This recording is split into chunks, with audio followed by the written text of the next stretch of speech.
इसके बाद हम लोग पढ़ेंगे फ्लैट रेट टैरिफ। जो बताया था मैंने, फ्लैट डिमांड नहीं है, ये फ्लैट रेट टैरिफ है। Flat rate tariff, flat rate tariff जो है इसमें का लोड के नेचर पर डिपेंड करता है। ये क्या होता है, फ्लैट रेट टैरिफ जो होता है, लोड के नेचर, किस तरह का लोड लगा है उस तरह। जैसे कि होता है लोड आपका लाइट फैन लोड, और दूसरा है पावर लोड। ठीक है, तो इसने क्या किया कि लाइट फैन लोड और पावर लोड का जो दोनों का टैरिफ है वो अलग अलग कर दिया। ठीक है, तो लाइट फैन लोड के लिए टैरिफ का जो यूनिट की कॉस्ट है, यूनिट कॉस्ट जो है, लाइट फैन वाला जो यूनिट कॉस्ट है इसको हाई कर दिया। और लोड पावर लोड जो था इसका यूनिट कॉस्ट जो है वो लो कर दिया। एक्चुअली पावर लोड जो है वो ज़्यादा यूज़ होता है, जैसे 50 किलोवाट का कनेक्शन है तो वो वैसे अल्टीमेटली अमाउंट में ज़्यादा है तो इसलिए ज़्यादा आएगा, इसलिए यूनिट कॉस्ट कम है उसका। और दूसरा लाइट फैन कॉस्ट जो है कम। ये तो बेफजूल का इसमें एडवांटेज ये है कि बेफजूल का लाइट फैन का कॉस्ट कोई जो है एडवांटेज फिजूल का खर्चा नहीं करेगा लाइट फैन के, क्योंकि यूनिट का कॉस्ट इसका ज़्यादा है। ठीक है, और लोड का जो कॉस्ट है वो कम है। ठीक है, तो अब इसमें पावर लोड का जो यूनिट कॉस्ट है वो कम है। तो इसका ग्राफ आपके समझते हैं, फ्लैट रेट टैरिफ का ग्राफ समझते हैं, इधर नहीं इसमें समझते हैं, न्यू पेज में। फ्लैट रेट टैरिफ का flat rate tariff, flat rate tariff. तो इसका एक ग्राफ बना लेते हैं, सेम वैसे ही ग्राफ बनेगा, थोड़ा सा डिफरेंट है फ्लैट रेट टैरिफ का। ठीक है, इधर जो है आपका एनर्जी कंज्यूम्ड है, इसमें भी लिख लीजिए एनर्जी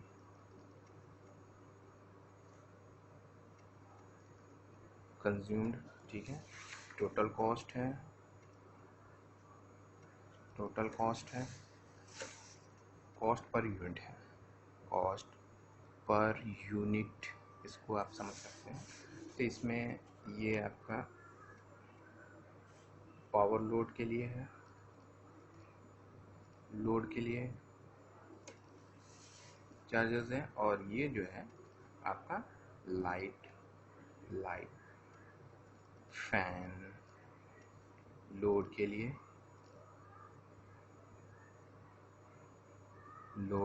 लाइट फैन लोड। ठीक है, अब ये इसमें दोनों के लिए कॉस्ट अलग अलग कर दिया, C2 और ये C1। ठीक है, तो ये पावर के लिए है, पावर लोड के लिए, और लाइट फैन। देखिए यूनिट मैंने फिक्स कर दिया, यूनिट सप्लायर ने यूनिट फिट कर दिया कि लाइट फैन का हमेशा कॉस्ट थोड़ा सा ज़्यादा कर दिया यूनिट का कॉस्ट, और इसका जो है एनर्जी कंज्यूम देखिए बढ़ रहा है, लेकिन पावर कंज्यूम्ड जो है उसके लिए इससे कम यूनिट है, उसके यूनिट के चार्जेस कम है। अब यहाँ पे देखिए एनर्जी कंज्यूम्ड है, टोटल कॉस्ट है।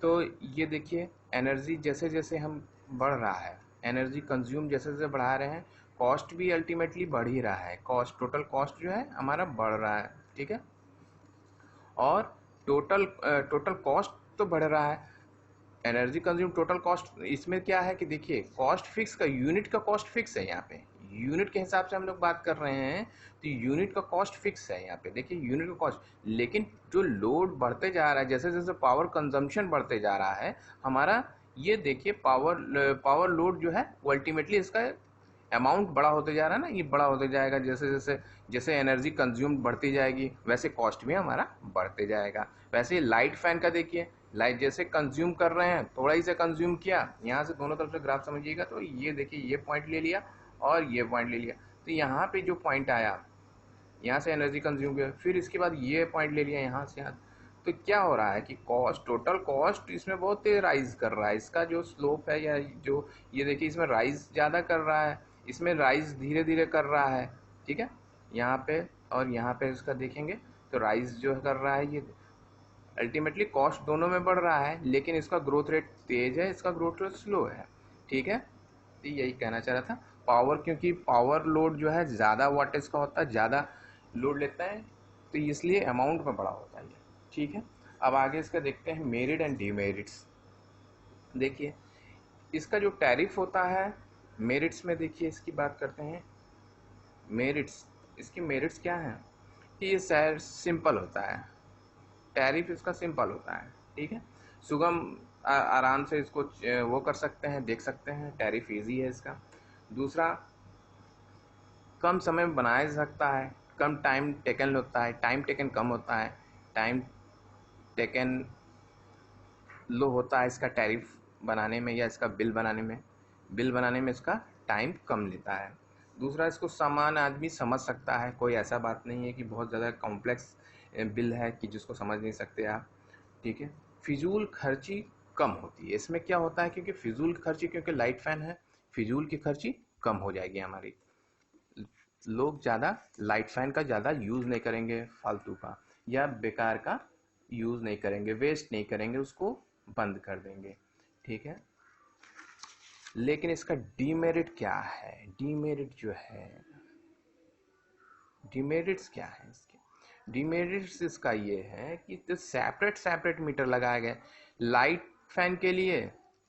लाइट फैन के लिए सेपरेट मीटर लगाया, फिर पावर के लिए सेपरेट मीटर लगा दिया, सेपरेट मीटर लगाया। ठीक है, ये जो सेपरेट मीटर लगाते हैं अलग अलग, से कॉस्ट इंक्रीज कर जाता है, कॉस्ट इंक्रीज कर गया। ठीक है, ये डिसएडवांटेज इसका पड़ा है। और लोड और लाइट लोड कब यूज कर रहे हैं, इसमें टाइम का शेड्यूलिंग नहीं हुआ, टाइम का शेड्यूल नहीं किया गया।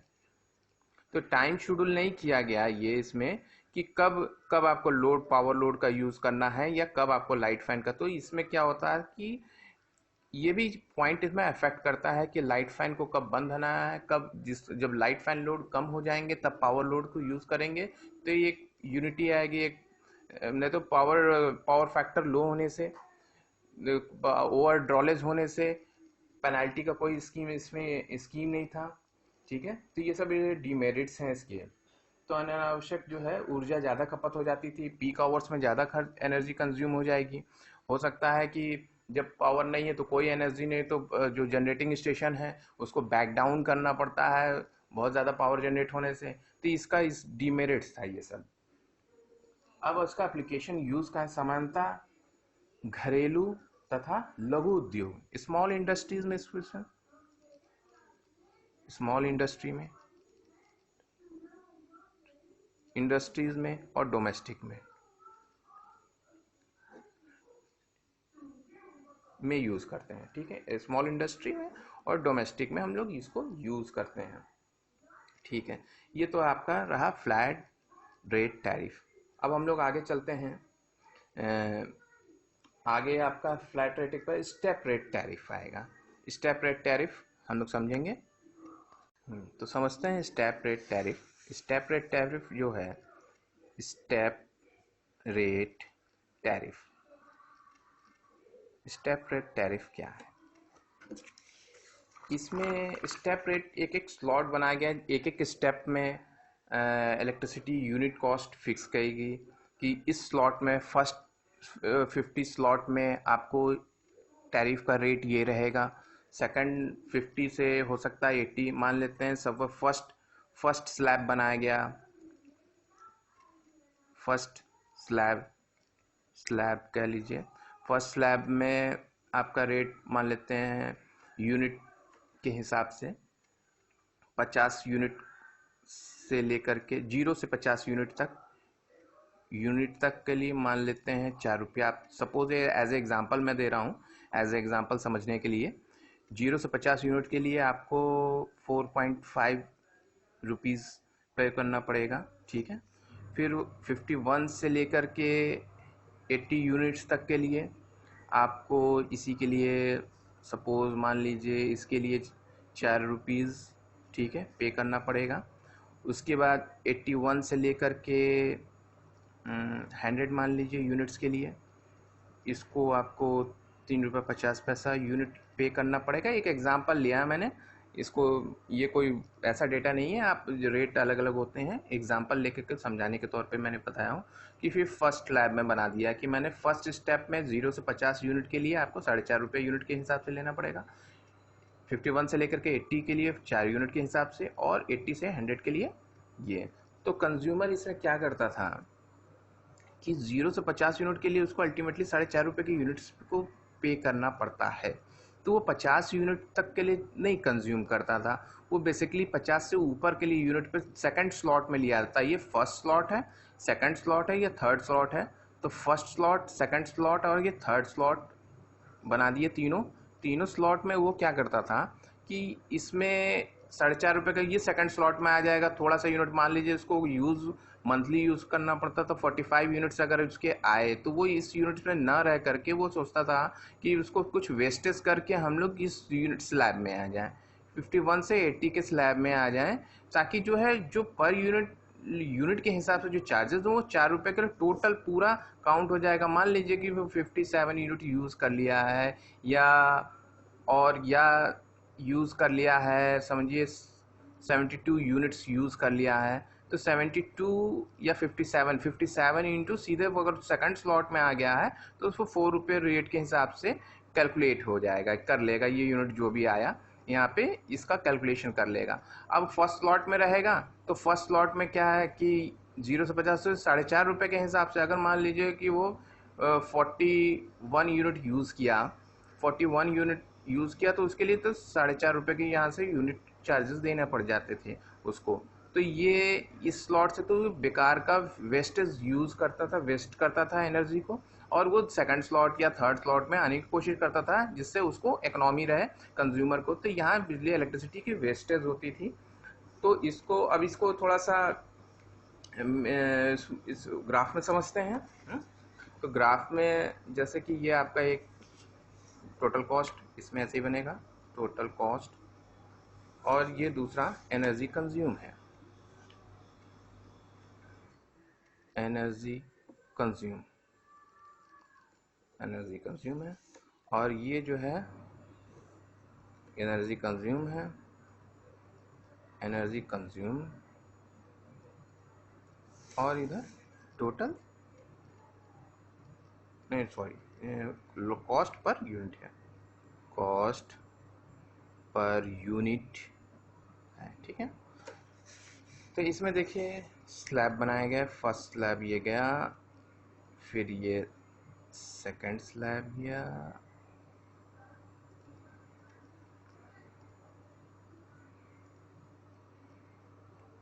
उसके बाद थर्ड स्लैब गया, फिर उसके बाद बढ़ गया, ठीक है। तो मान लेते हैं ये E1 एनर्जी कंज्यूम का सेकंड स्लॉट है, ठीक है।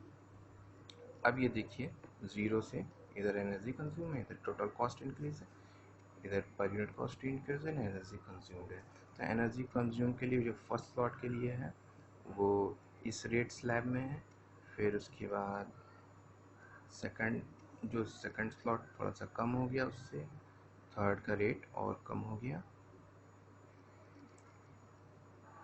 तो E1 है, E2 है, ठीक है। तो फर्स्ट स्लॉट के लिए तो ये इससे ग्राफ से हम लोग समझ सकते हैं कि ये जैसे एनर्जी कंज्यूम्ड है, टोटल कॉस्ट देखिए इंक्रीज तो कर रहा है, लेकिन फर्स्ट स्लॉट के लिए ऐसे इंक्रीज कर रहा है, और सेकंड स्लॉट में जो कॉस्ट इंक्रीज कर रहा है फर्स्ट स्लॉट से आकर के सेकंड स्लॉट ये इंक्रीज कर रहा है, थर्ड कॉस्ट जो है ये इंक्रीज कर रहा है। तो अब इस स्लॉट से आदमी इस स्लॉट में जंप कर जाता है, या इस स्लॉट से इस स्लॉट में भी जंप कर सकता था। तो यूनिट्स अगर यहाँ के करीब है तो आदमी थोड़ा सा ज़्यादा कंज्यूम करके, या कंज्यूमर ज़्यादा कंज्यूम करके इस स्लॉट में जंप कर जाता था, तो ये रेट के हिसाब से इसको पेमेंट करना पड़ता था। तो फर्स्ट स्लॉट का रेट ये था, पर यूनिट कॉस्ट का रेट जो है पर यूनिट का चार्जेस था, इसने फर्स्ट स्लॉट में ये ज़्यादा चार्जेस दिया। सेकंड चार्ज के लिए यूनिट का चार्जेस कम है, थर्ड स्लॉट के लिए और कम है। ऐसे ही सब स्लॉट्स हैं जिसमें जो सेकंड या थर्ड स्लॉट जो आ जाएगा तो उसमें यूनिट चार्जेस कम हो जाते हैं, तो इस स्लॉट का फ़ायदा ये यहाँ पे एडवांटेज डिसएडवांटेज था इसका यूनिट के हिसाब से, ठीक है। तो वेस्ट करता था एनर्जी, क्योंकि फिक्स और नियत कोई फिक्स चार्जेस नहीं था, ठीक है। विद्युत ऊर्जा की कीमत नियत फिक्स चार्ज नहीं रहती है, इसलिए बिल बनाने के अधिक समय लगता था, क्योंकि फिक्स नहीं रहता था, इसलिए बिल बनाने में बहुत अधिक टाइम वेस्ट होता था, टाइम यूज लगता था बिल समझने में, ठीक है।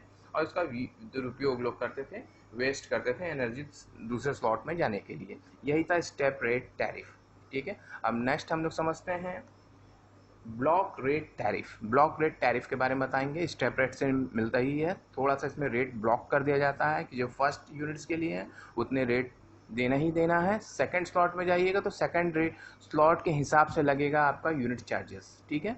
जो आजकल हम लोग बिजली में सबसे ज़्यादा कंज्यूमर डोमेस्टिक यही चल रहा है, ब्लॉक रेट टैरिफ के बारे में। तो आगे समझते हैं ब्लॉक रेट टैरिफ के बारे में क्या है।